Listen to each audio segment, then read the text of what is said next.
All right, leaders, by a show of hands, how many of you would say you love the month of December and you just are so excited about doing end of year planning and budgeting for the next year? And you're so excited about doing those end of year reviews for every one of your team members, including the team as a whole. How many of you would raise your hand if, yes, Tammy, this is what I love about December? Now, if we were in a room together and I could actually see you raise your hand, I know that what I would be seeing would be very few hands raised. It's kind of like when I go into a keynote and I say, so friends, how many of you love conflict? And I have like one or two people. When they explain why they like conflict, it makes sense why they raise their hand. But when they also explain it, that makes sense why the others sit on their hands. This is the same thing. It's your end of year planning and it's your opportunity to use the pressure point of this end of year to fire up quarter one, because December's here. There's no getting around it.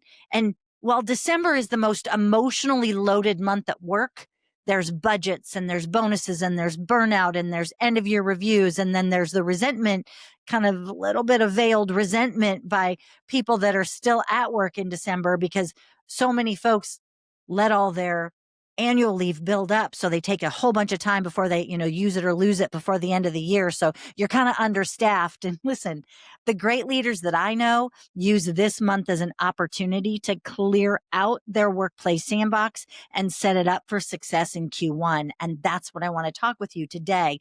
The leadership sandbox right now. We're getting in it in 3, 2, 1, because December is here. Let's go, friends.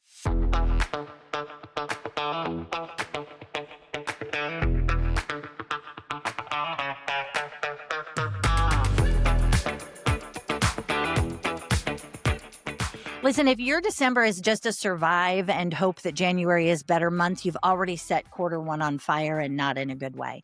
You've already set yourself up and your team up for failure in Q1. Here's your reality check moment.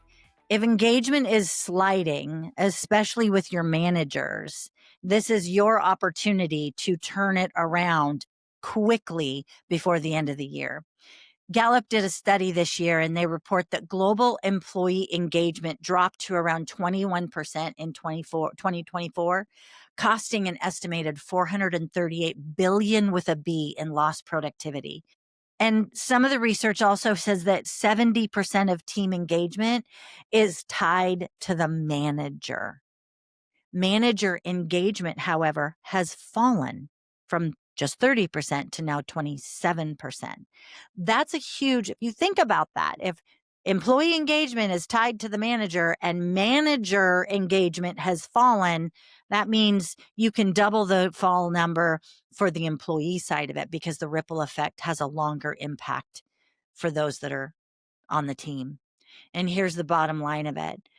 The people responsible for everyone else's energy are running on fumes themselves. So managers, that's you. Leaders, you have an opportunity to help your managers lead from a place of personal power, equipping them with tools to feel that they can be engaged at work because we've got clarity of expectation, because we understand what we're all here to do and the timelines, and we're talking it through.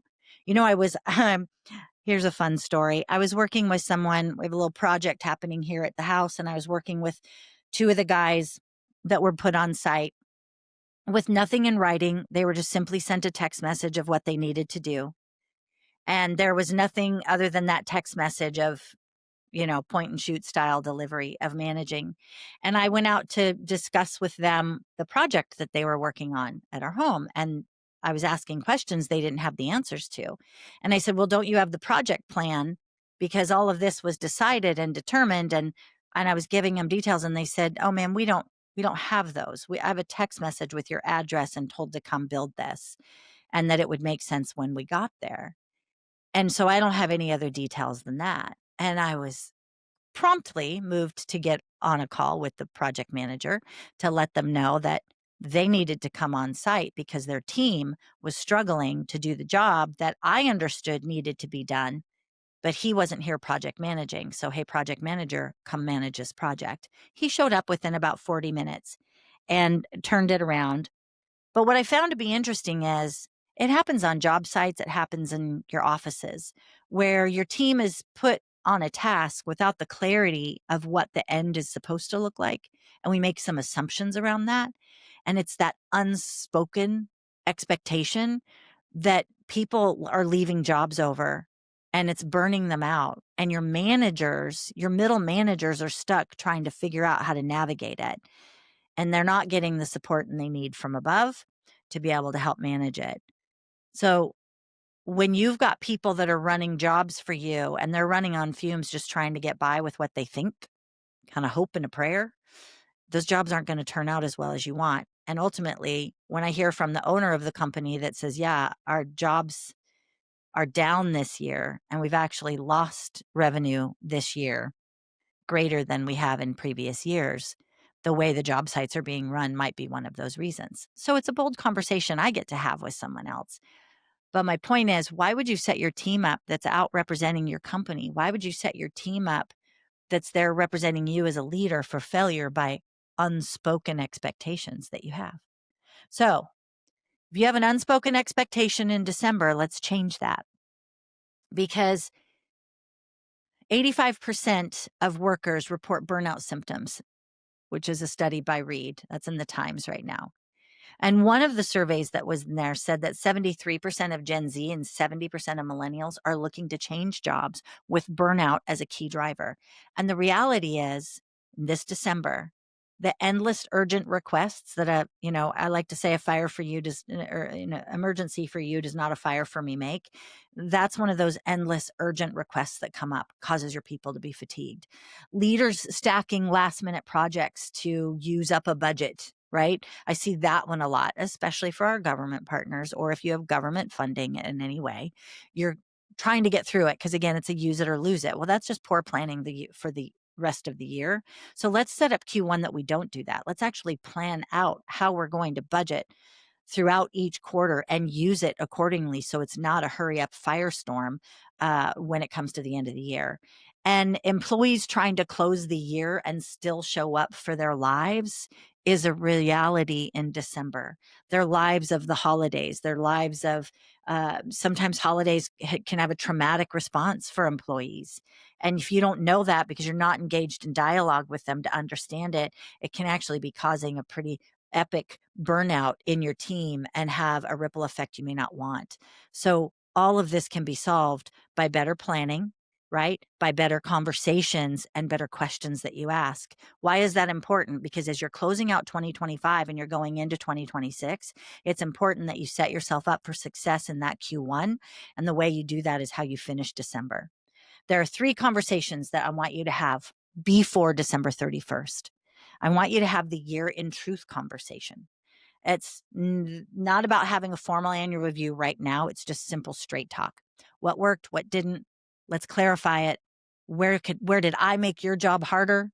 Right? And what more resources do you need so that you can do your job more effectively and efficiently? Not how can I help? I don't like that question. It's put it on the resources. Let them define the resources. Harvard Business Review showed um, that moving away from one big annual review to ongoing feedback boosts retention and career growth, which is, yes, I tell people they ought to never be surprised going into a review time. But here's the other fact of the matter. There ought to be monthly recaps and quarterly reviews so that people know constantly, how am I doing? What more can I do? Where's my growth opportunity? What do we need from one another? Number 2, the capacity conversation. I want to have a capacity conversation, or maybe I'll even call it a ceiling of complexity conversation. What do we need to carry into the next year? What are we letting go of? We want to remove the projects that are lingering too long, if possible. Put a shorter timeline on them. Those things we keep punting down the field, bring it back. And can we close it out before the end of the year so we don't have hanger-oners going into the new year? Because that's an energy zapper for sure. They call them zombie projects. I call them energy zappers. So Deloitte had done a study as well on that work design has to protect long-term human performance, not just hit short-term numbers. And I will put a link to that in the show notes because I think that's a really great sustainability themed work study that they did. When you break it into work design has to protect long-term human performance. And that includes this whole big push with AI right now, because AI is only growing and getting bigger. It's not going anywhere, but it's how do we use it to protect the human factor is really important. Here's the third conversation I want you to have with your team. And I want it to be about your next year's promise. Clarify the expectations early on of what you're looking for with priorities for Q1 and the behaviors that will be rewarded. It's not about outcome. It's about behaviors. Identify the behaviors you want people to repeat and tell them how you're going to reward them for that. And you will see performance increase because they understand it from a behavior perspective, what you're looking for.